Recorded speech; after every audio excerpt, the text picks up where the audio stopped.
Na próxima terça-feira, nós comemoramos 506 anos da Reforma Protestante. A Reforma trouxe a gente aqui. Ela marcou a história e definiu novos rumos para a história do cristianismo e, através desse movimento, nós chegamos aqui. Dia 31 de outubro de 1517, Martinho Lutero apregoou na porta da Catedral de Wittenberg as 95 teses. 95 eram teses em que ele confrontava os exageros da Igreja Católica. E Martinho Lutero não tinha a intenção de dividir a igreja. Ele queria reformar a igreja. Nós comemoramos a Reforma Protestante, mas efetivamente não foi uma reforma, foi uma ruptura. A igreja não aceitou aquela reforma proposta por Martinho Lutero e nem por outros homens que vieram antes e depois dele. Martinho Lutero considerou que a Igreja Católica estava desviando o Evangelho do seu propósito, da sua essência. E desafiou a igreja a um debate, desafiou as autoridades eclesiásticas a um debate a respeito da verdade do Evangelho, a respeito do que era o Evangelho genuíno. Se pensarmos no que é o Evangelho genuíno, isso envolve que voltemos lá, que voltemos à igreja primitiva, que voltemos às bases, às estruturas que fundamentam a nossa vida como igreja. O texto de Atos 2:42 diz que a igreja se dedicava ao ensino dos apóstolos e à comunhão, ao partir do pão e às orações. Então, os fundamentos da igreja são o testemunho de Cristo, que se transformou na doutrina dos apóstolos.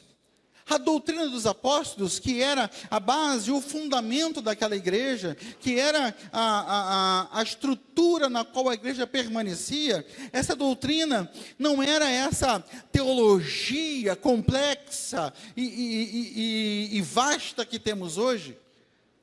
A doutrina dos apóstolos, que era pregada e foi o fundamento da igreja naquele tempo inicial, era o testemunho de Cristo. Era o testemunho da sua vida, o testemunho dos seus milagres, era a mensagem que ele pregou, a proclamação que ele fez, foi o seu sacrifício na cruz, foi a sua ressurreição. Nisso consistia o ensino dos apóstolos, a doutrina dos apóstolos. Então, o testemunho de Cristo se transformou nessa doutrina. Esse era um fundamento. Cristo era o fundamento. O que ele fez, quem ele foi, por que ele veio, o propósito da sua existência, da sua morte, da sua ressurreição. Esse era o fundamento. Esse precisa continuar sendo o fundamento da igreja. Um outro fundamento da igreja é que ela estava unida como uma família. Mas quando a gente vê a igreja unida como uma família, essa não é aquela união por afinidades. Ela não estava somente unida porque as pessoas gostavam umas das outras. Elas estavam unidas com um propósito. Porque a Bíblia fala que eles tinham comunhão, mas que eles celebravam a ceia. Eles ceavam juntos todos os dias, de casa em casa, comiam pão, partiam pão. Paulo diz que a gente faz isso em memória dele. Ele falou, façam isso em memória de mim. Sabe, cada vez que essa família se reunia, eles estavam lembrando da sua identidade, que aquilo que eles eram em Cristo. Que aquilo que eles faziam, que como eles se moviam, eles faziam e se moviam em Cristo. Cristo era a essência, era a base, era a estrutura, era o propósito deles, era a vida, era o oxigênio deles. E eles perseveravam na doutrina dos apóstolos, na comunhão, no partir do pão e nas orações. Ou seja, um contexto de profunda e sincera devoção ao Senhor. De constante devoção ao Senhor. Devoção individual e coletiva. Como povo, eles estavam sempre reunidos diante do Senhor. Mas se Atos capítulo 2 diz que essa era a realidade da igreja primitiva, e logo depois, em Atos capítulo 4, vai dizer que da multidão dos que creram, era um o coração e a mente, e eles não consideravam que aquilo que tinham era somente deles, repartiam seus bens para que não houvesse necessidade entre a comunidade. Apesar dessa pureza no início, não demorou para que pessoas se infiltrassem com o coração não consagrado ao Senhor. Sabe, não demorou para que algumas pessoas tentassem misturar o Evangelho. Não demorou para que pessoas tentassem fazer uma mistura para aquela essência, para aquele elemento puro que eles estavam vivendo. Paulo fala aos Gálatas e cada vez mais estudiosos começam a concordar que Gálatas é a primeira carta escrita de Paulo. Tradicionalmente a gente tem como tem as cartas, primeira e segunda carta de Tessalonicenses, como as primeiras cartas de Paulo, mas sempre houve uma possibilidade, sabe, uma pesquisa a esse respeito de que Gálatas fosse a primeira carta, e eu cada vez mais leio sobre teólogos confirmando isso por muitas formas. Confirmar exatamente, ninguém nunca vai conseguir, mas tem elementos muito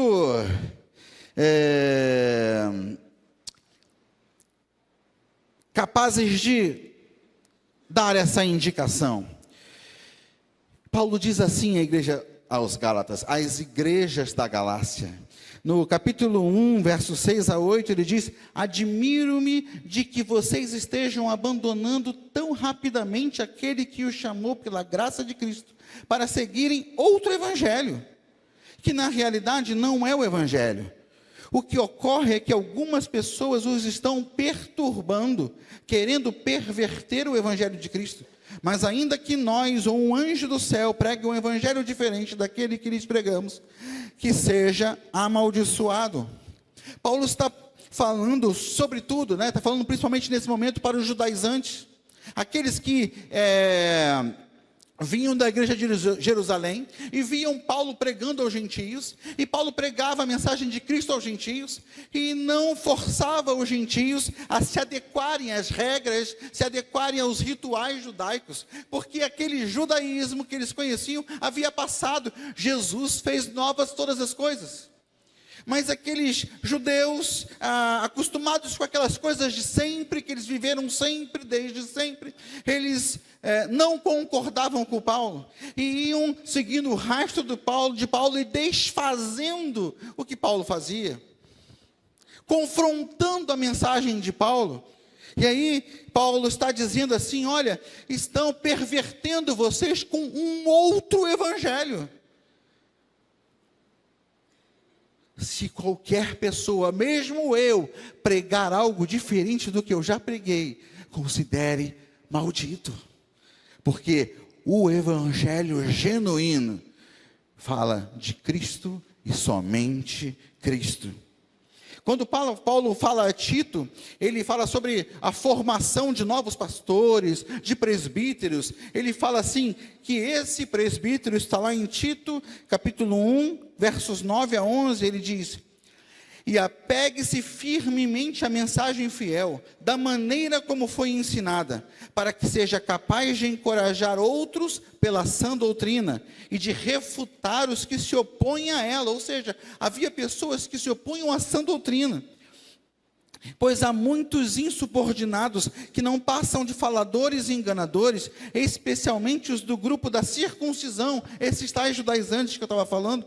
É necessário que eles sejam silenciados, pois estão arruinando famílias inteiras, ensinando coisas que não devem, e tudo por ganância.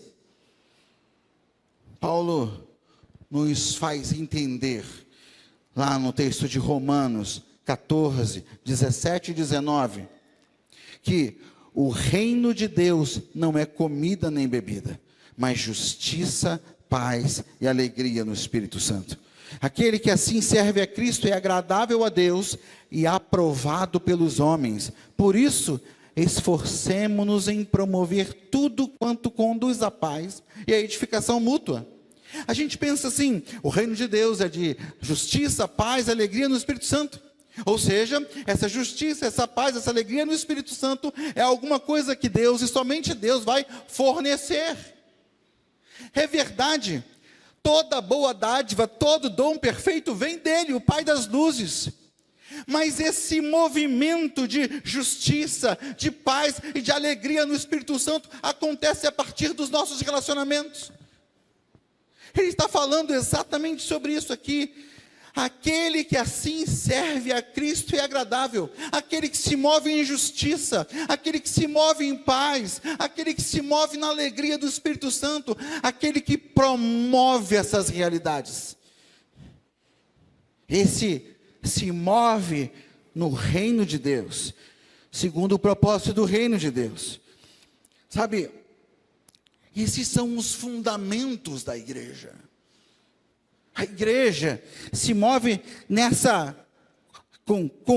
a partir dessas bases, a partir dessas realidades. Então a gente percebe que mesmo na época lá dos discípulos, houve tentativa de misturar, de diluir, sabe? Aqueles que gostam do tal Guaraná natural, eu não sou muito fã desse negócio não, mas sabe que você pega aquela coisa densa, e você vai jogando lá uma água, e vai diluindo, até certo ponto fica bom, para a gente conseguir beber. Mas se você jogar água demais, você dilui de um jeito que fica insosso. Então, às vezes no reino de Deus, a gente permite que as situações e as circunstâncias vão diluindo a verdade do Evangelho, transformando o Evangelho em tantas coisas, dando tantas caras à igreja. A igreja tem um só propósito: viver em Cristo, para Cristo. Durante todo o primeiro século, havia apóstolos de Cristo, pessoas que andaram diretamente com Cristo, pregando a palavra, ensinando a palavra, manifestando o reino de Deus. O último dos apóstolos a morreu o único que, segundo a tradição, morreu de morte natural, foi João.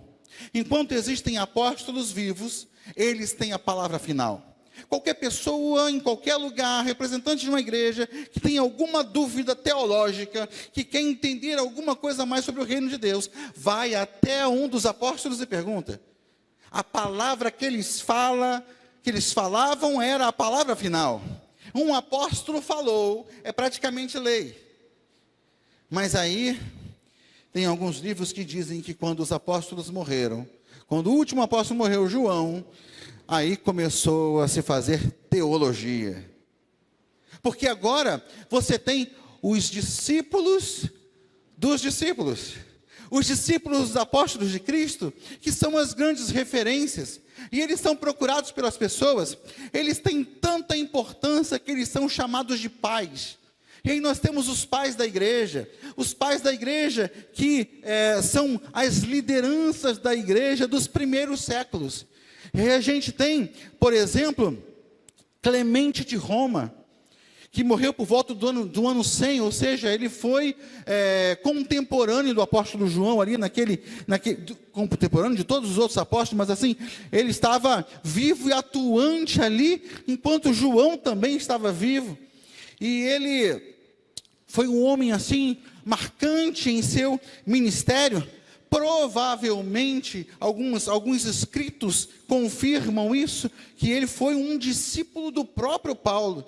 E Clemente de Roma, ele seguiu pregando a palavra, seguiu testemunhando do evangelho. Sabe o que aconteceu com ele? Ele morreu no Mar Negro, atirado com uma pedra presa ao seu pescoço.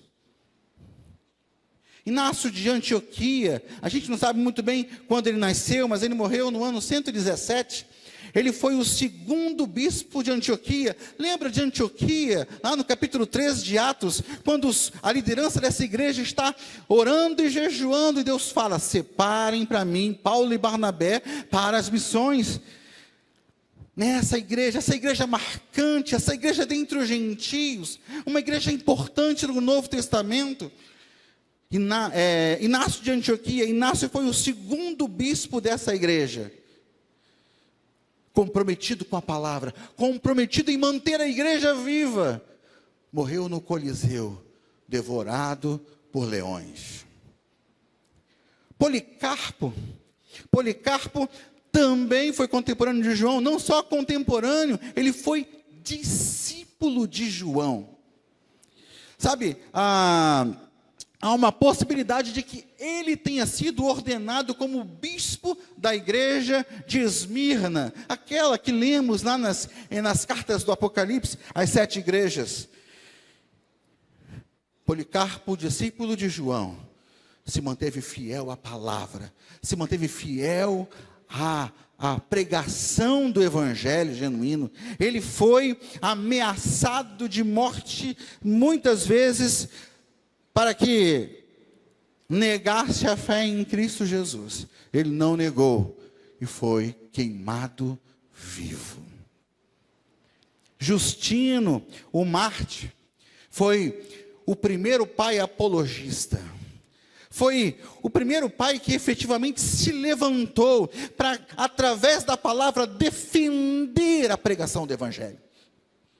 Ele não estava apenas continuando ali o movimento de uma igreja local, pastoreando uma igreja local, não. Ele fundou uma escola em Roma, e ele pregou profundamente o evangelho, de tal forma que ele foi colocado aí como o pai apologista, um dos primeiros grandes defensores do evangelho.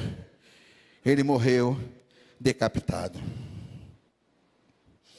Irineu de Lyon, seguindo os passos de Justino Mártir, ele se levantou como pai apologista, pregando contra as heresias. Enquanto Justino Mártir, ele defendia o evangelho, sobretudo aos pagãos, fazendo essa distinção clara do que representava o evangelho. Irineu pregou contra as heresias que nasciam e desvirtuavam a essência da igreja pura, genuína e verdadeira. E a igreja foi assim, sendo perseguida. Domiciano arrasou com os crentes, e foi Domiciano que enviou João para a ilha de Patmos, desejando calar João. Mas quem cala a igreja do Senhor? Quem cala o exército do Deus vivo? Lá na ilha de Patmos, João teve as revelações do Apocalipse. Sabe, muitas perseguições foram acontecendo ao longo da história. Alguns desses homens aqui, se eu não me engano, Inácio de Antioquia foi martirizado por Trajano. Tantos imperadores se levantaram. Diocleciano, que arrasaram crentes, levaram crentes para serem mortos pelos leões. Lá em Roma, Nero, sanguinário, que provavelmente foi no governo dele, foi no reino dele, que morreu Pedro e Paulo. Todos esses homens que perseguiram a igreja não conseguiram paralisar a igreja. A dor não paralisou a igreja. A tribulação não paralisou a igreja. A perseguição não paralisou a igreja. Mas de repente, na primeira metade do século IV, um imperador romano chamado Constantino. Ele tem um sonho. Os exércitos romanos estavam em guerra, e ele teve um sonho em que ele via uma cruz, e ele ouviu uma voz que dizia assim: com esse símbolo vencerás. Então ele mandou pintar aquele símbolo em todos os escudos. Eles foram para a guerra e venceram a guerra. A partir de então, a perseguição contra os cristãos acaba. Ainda neste século, no final do século, um outro imperador, Teodósio, vai além de Constantino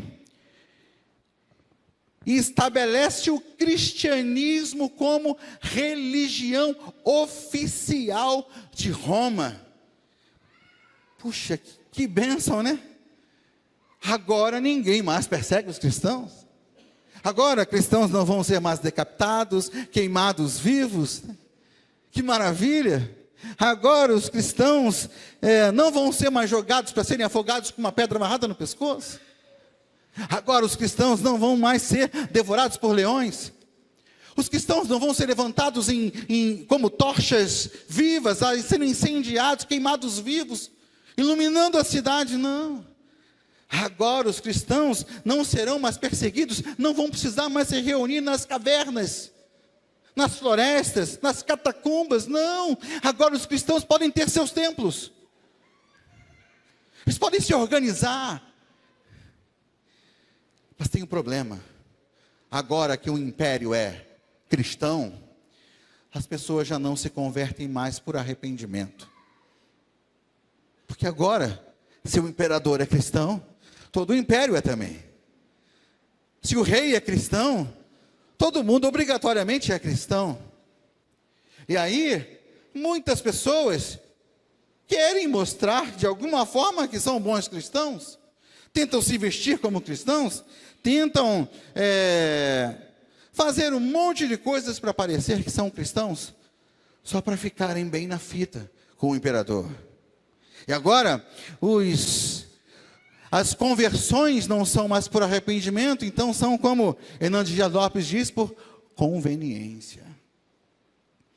Agora é bom, agora é melhor, agora eu tenho que dar um jeito de me adequar e me tornar um cristão.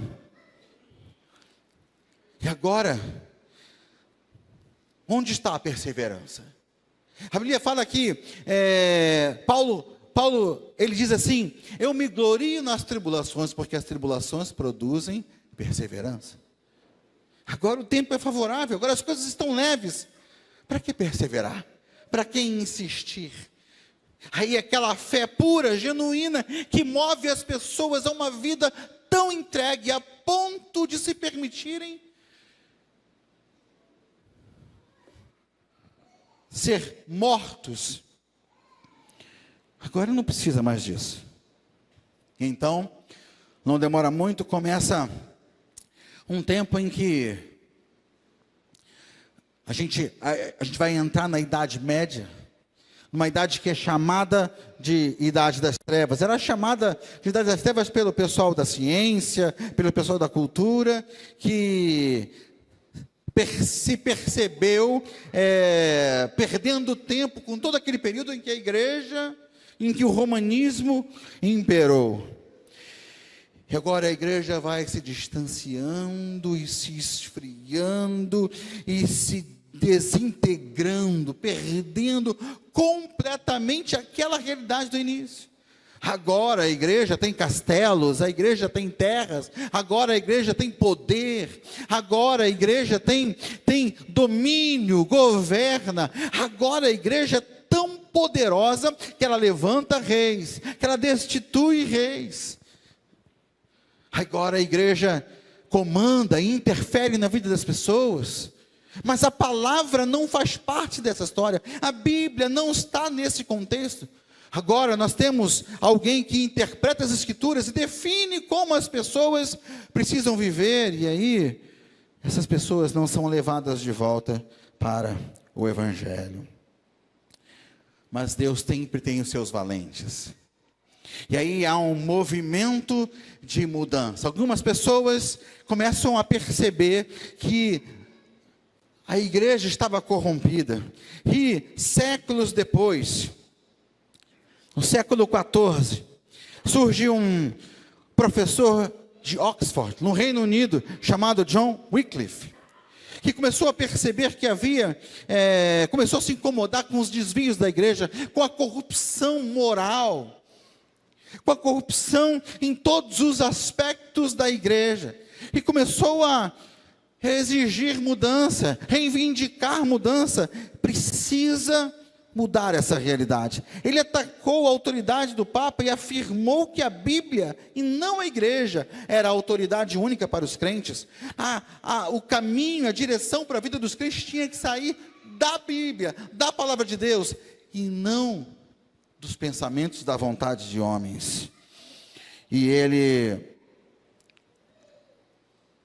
traduziu todo o Novo Testamento para o inglês e permitiu que o povo tivesse acesso.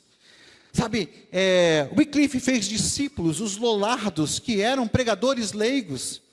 E aí ele tira essa autoridade de pregar dos homens que estavam vestidos de beca dentro das catedrais, que falavam em latim e ninguém entendia, e pôs uma mensagem na boca desses homens, uma mensagem que se espalhou por toda a Inglaterra, sabe? E John Wycliffe foi condenado, mas ainda não foi martirizado, e não vai ser efetivamente martirizado. Mas olha o que vai acontecer. Lá naqueles contextos da faculdade no Reino Unido, de Oxford, onde Wycliffe pregava, um grupo de jovens que era da Boêmia ouviu as mensagens de Wycliffe e foram incendiados por isso. E voltaram para a Boêmia e incendiaram um homem chamado John Huss. E John Huss, ele inflamou a Boêmia e pregou a palavra, combatendo os desvios da igreja, assim como Wycliffe. John Huss, Wycliffe foram condenados. John Huss foi queimado vivo. Não são os romanos que estão queimando vivo os homens de Deus. Não são os povos pagãos que estão queimando os vivos, os homens de Deus. São a própria igreja queimando vivo John Huss. Wycliffe já havia morrido, mas a condenação chegou até ele. Sabe o que fizeram? Abriram o túmulo dele, pegaram os ossos dele e fizeram questão de queimar, porque odiavam. Sabe, Jesus disse assim: se o mundo me odeia, vai odiar vocês também. No século XV, Savonarola, também um monge dominicano, começou a se levantar contra o papado e foi enforcado. A história da igreja, marcada por homens que foram valentes, que deram tudo para que a palavra de Deus chegasse até nós. Finalmente, então, um monge agostiniano, chamado Martim Lutero, entra para essa história de gigantes. Homens simples, mas que marcaram a história da igreja. Quando ele vai lá e fixa na porta da Catedral de Wittenberg as 95 teses. O objetivo de Lutero era a reforma, mas ele promoveu um rompimento. Martim Lutero foi enviado à igreja de Roma e ficou escandalizado, porque quando ele chegou em Roma, estavam fazendo um mercado com as coisas de Deus. Estavam desviando as pessoas do evangelho genuíno, do evangelho vivo. Sabe, não é difícil transformar a igreja num mercado. Se nós ligarmos as televisões, nós vamos ver muita gente transformando a igreja num mercado. Não é difícil se corromper diante da possibilidade de controle. Sabe, o reino de Deus não é feito de homens que têm talento. O reino de Deus não é feito de homens capazes por si mesmos. O reino de Deus é feito de homens que se movem em justiça, paz e alegria no Espírito Santo. O reino de Deus é feito de homens que amam a palavra, que amam Deus, a ponto de dar tudo por Ele. Meus queridos, nós precisamos de uma reforma hoje. Sabe, nós não precisamos de rompimento. Amém? Mas nós precisamos de uma reforma. Nós precisamos voltar à palavra. Sabe, John Wycliffe encarou a morte de frente, mas lutou com todas as suas forças para entregar a Bíblia na mão das pessoas simples. John Hus foi incendiado vivo, porque era movido pelo mesmo ardor. Martim Lutero traduziu a Bíblia para o alemão, também com a vida dedicada a proclamar esse evangelho, com toda a sua força. Se nós não lemos a Bíblia hoje, certamente não vamos obedecer a Bíblia. Se você não lê as Escrituras, você não vai obedecer às Escrituras. Se você não mergulha nas Escrituras para tirar dela, para extrair dela a tua identidade, você vai sempre achar que é demais morrer por Jesus. Vai transformar esses homens aqui em heróis inalcançáveis.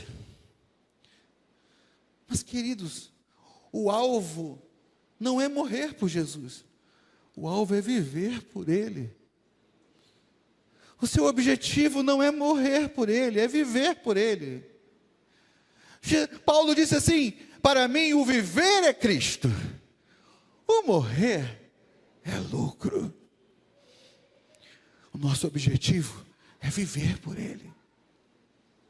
Não pense que através dessa palavra Deus está chamando você para morrer por Ele. Deus está chamando você para viver. Deus está chamando você para amá-lo. Deus está chamando você para exaltá-lo no seu coração. Deus está chamando você para limpar a sua vida e torná-lo o centro de tudo que você é. Porque essa é a mensagem do Evangelho: Cristo e nada mais de Cristo. Dele, por Ele, para Ele são todas as coisas. Eu queria terminar essa palavra lendo com você o texto de Hebreus.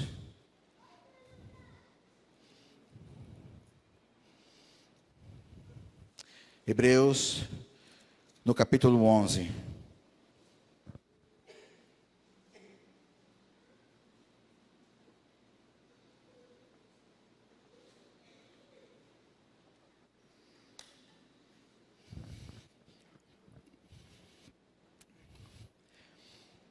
Hebreus. O livro de Hebreus vai contando a história de heróis.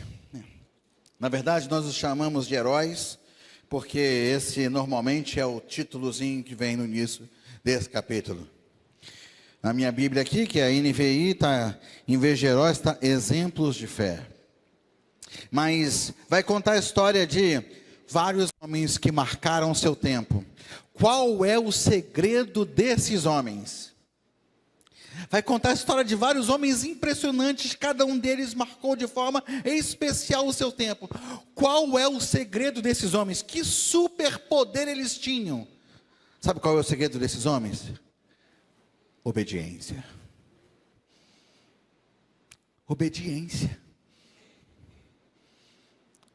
O grande segredo de um homem de Deus fiel é obediência. E aí, depois dele falar de vários homens, ele chega aqui no verso 32, Hebreus 11, 32, e diz: que mais direi? Não tenho tempo para falar de Gideão, Baraque, Sansão, Jefté, Davi, Samuel e os profetas. E aí ele vai dizer: os quais pela fé conquistaram reinos, praticaram a justiça, alcançaram o cumprimento de promessas, fecharam a boca de leões, apagaram o poder do fogo e escaparam do fio da espada. Da fraqueza tiraram força, tornaram-se poderosos na batalha e puseram em fuga exércitos estrangeiros. Houve mulheres que pela ressurreição tiveram de volta os seus mortos. Essa é a primeira etapa desse texto aqui. É triunfante, né? Eles fecharam a boca de leões, mas a gente leu de pessoas que foram devoradas pelos leões, né? Agora o texto muda para uma outra pegada, olha. Uns foram torturados e recusaram ser libertados, para poderem alcançar uma ressurreição superior.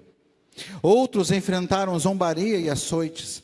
Outros ainda foram acorrentados e colocados na prisão, apedrejados, cerrados ao meio, postos à prova, mortos ao fio da espada. Andaram errantes, vestidos de pele de ovelhas e de cabras, necessitados, afligidos e maltratados. O mundo não era digno deles. Vagaram pelos desertos e montes, pelas cavernas e grutas. Esses são os valentes, que topam tudo. Topam destruir exércitos, apagar a força do fogo. Topam fechar a boca dos leões. Mas topam ser torturados. Topam ser apedrejados. Topam ser decapitados. Topam ser queimados vivos. E aí, o autor de Hebreus deixa a mensagem para nós. A mensagem dessa noite. Portanto, também nós, capítulo 12, Hebreus 12, verso 1. Portanto, também nós, uma vez que estamos rodeados por tão grande nuvem de testemunhas, essas testemunhas, esses homens, livremo-nos de tudo que nos atrapalha e do pecado que nos envolve, e corramos com perseverança a corrida que nos é proposta, tendo os olhos fitos em Jesus, autor e consumador da nossa fé. Ele, pela alegria que lhe fora proposta, suportou a cruz, desprezando a vergonha, e assentou-se à direita do trono de Deus. Pensem bem naquele que suportou tal oposição dos pecadores contra si mesmo, para que vocês não se cansem nem desanimem. Nós vivemos uma geração de crentes cansados.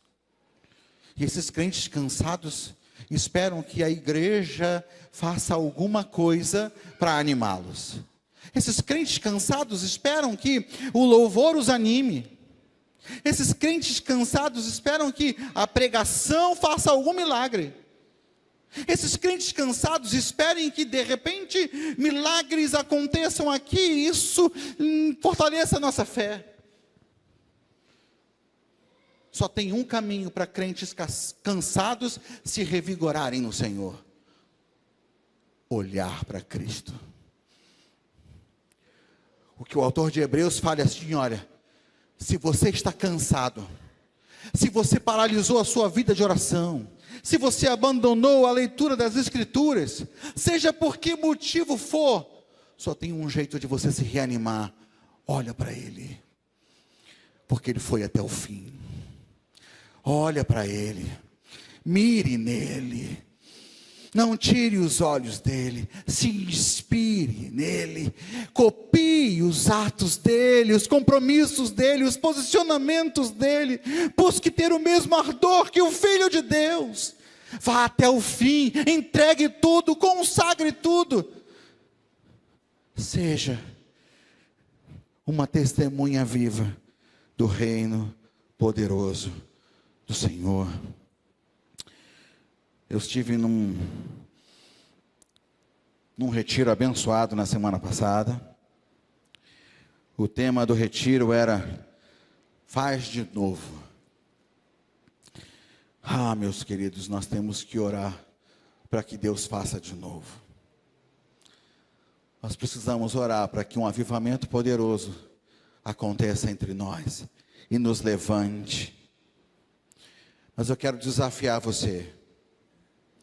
Eu quero desafiar você nessa noite. Dizer para você que Deus está devolvendo para você esse clamor. Às vezes a gente pensa em avivamento como alguma coisa que é totalmente responsabilidade de Deus. E a gente espera que Ele venha e nos surpreenda com um mover que faça tudo por nós e de repente nos torne apaixonados por Ele. Sabe, Deus quer fazer. E porque Ele quer fazer de novo, Ele está falando conosco nessa noite. Você também faz de novo. Faz de novo. Faz o que esses homens fizeram. Se apaixone pelo Senhor nessa intensidade. Deem um coração ao Senhor dessa forma. Faz de novo você. Faz de novo você. Faz como esses homens. Ame as Escrituras e lutem e trabalhem para que essa palavra chegue aos quatro cantos dessa terra. Valorizem e amem essa palavra. Faz de novo. Orem de novo como os morávios, ore de novo como John Wesley, ore de novo como Charles Finney. Levante um movimento de oração.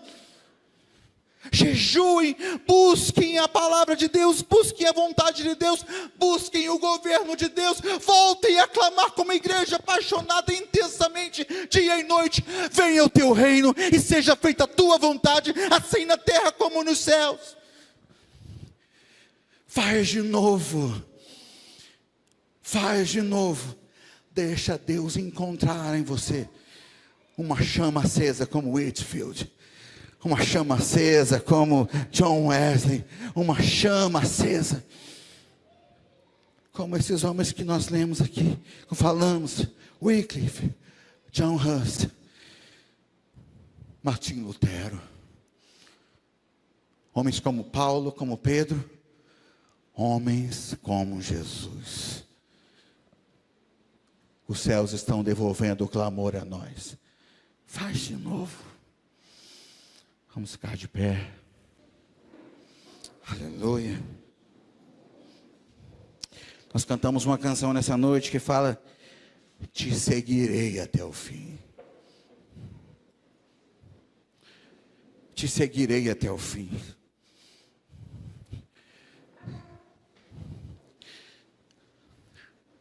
Sabe, meus queridos,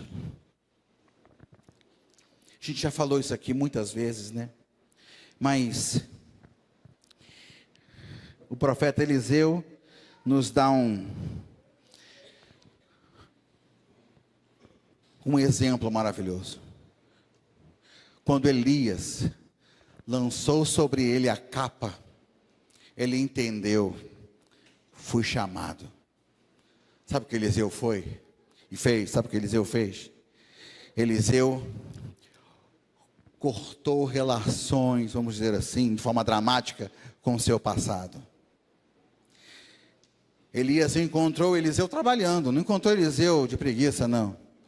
Eliseu estava trabalhando, arando a terra, com as suas juntas de boi, estava finalizando o seu trabalho, tinha 12 juntas de boi, ele estava na 12ª, e quando Elias o chamou para ser um profeta, Eliseu pegou aquele instrumento do arado, transformou numa grande churrasqueira, matou seus bois e deu de comer ao povo ali em volta. Ele estava dizendo o que com isso? Não tem mais volta para mim. Não tem mais volta para mim. Meus queridos, leve essa palavra ecoando na sua mente, no seu coração. Nessa noite Deus não está chamando você para morrer por Ele. Está chamando você para viver por Ele. E só tem um jeito de você viver por Ele: negando a você mesmo. Negando a você mesmo. É o único jeito. O teu coração não pode ser teu e dele, porque se for teu e dele, não será dele. O teu coração precisa ser dele, totalmente dele. Feche os seus olhos. Terça-feira então nós comemoramos o aniversário da reforma, e o que a reforma diz para mim? A reforma diz para mim que Deus permanece vivo, escrevendo a história, que Ele não deixa o seu povo em trevas, mas levanta tochas acesas, homens incendiados. E nessa noite Deus quer encontrar essas tochas aqui entre nós. Nessa noite Deus quer incendiar você. Deus não está perguntando o que você sabe fazer. Deus não está perguntando quais são os seus dons. Deus não está perguntando em que você é bom. Deus está chamando você, e Ele vai fazer de você um luzeiro nesse mundo em trevas. Aleluia, aleluia, aleluia, aleluia. Se você quer dizer ao Senhor nessa noite: eu quero ser essa pessoa, eu quero ser esse instrumento de renovação, esse instrumento de reforma. Reforma a minha vida, para que eu seja um reformador. Se você quer dizer para o Senhor: Senhor, acende a minha vida, acende a minha vida, e que minha vida seja para a tua glória. Eu quero convidar você a vir aqui na frente. Vamos cantar juntos, consagrando nossas vidas ao Senhor. Se Deus está te desafiando, vamos dizer para o Senhor: faz uma reforma de novo, Senhor, e pode usar a minha vida, Deus.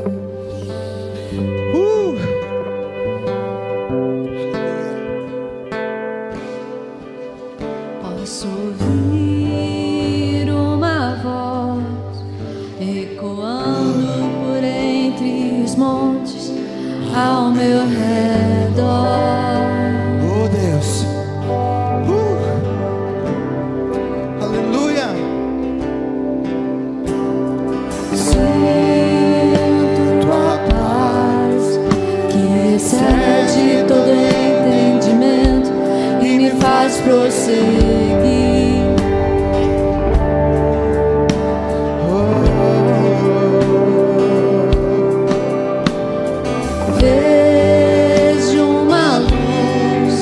Como lâmpada para os meus pés, e decido seguir. Mas o caminho é esse, querido, e decido seguir.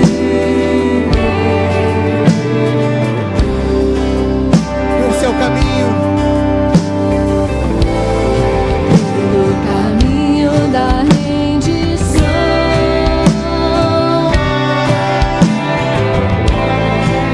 reconhecendo que sou pecado.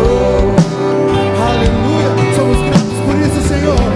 Alcançado e comprado por seu perdão.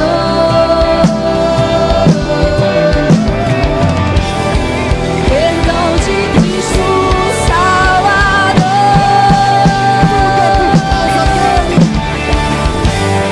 Te seguirei até o fim. Negarei meu coração, tomarei a minha cruz, só pra te adorar, Jesus. Te seguirei até o fim. Negarei meu coração, tomarei a minha cruz, só pra te adorar, Jesus. Te seguirei. Negarei meu coração, tomarei a minha cruz, só pra ti. Mais uma vez, declare isso. Te seguirei até o fim. Negarei meu coração, tomarei a minha cruz, para te adorar. Oh!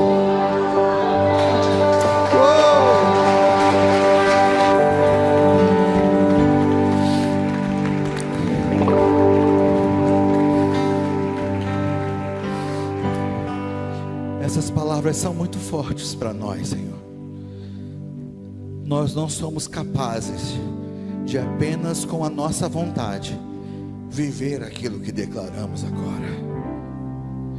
O dia de amanhã vai trazer surpresas que podem ter o potencial de abalar a nossa fé, Senhor. Ainda vamos enfrentar tantas coisas, Deus. A decisão de hoje é boa para hoje, mas ela vai precisar ser renovada amanhã, Deus. Então te pedimos, Espírito de Deus, lembra-nos do compromisso que assumimos hoje, Senhor. Espírito de Deus, nos fortalece para decidir isso todos os dias da nossa vida, Senhor, para que vivamos para Ti, somente para Ti, olhando firmemente para Ti, o autor e consumador da nossa fé, Pai. Amém, Jesus. Amém, amém, amém. Que o amor de Deus, a maravilhosa, a arrebatadora, a irresistível graça de Cristo Jesus, o consolo, o poder, o fogo do Espírito Santo arde em nossos corações, hoje e para sempre. Amém. Amém. Deus abençoe você, meu querido.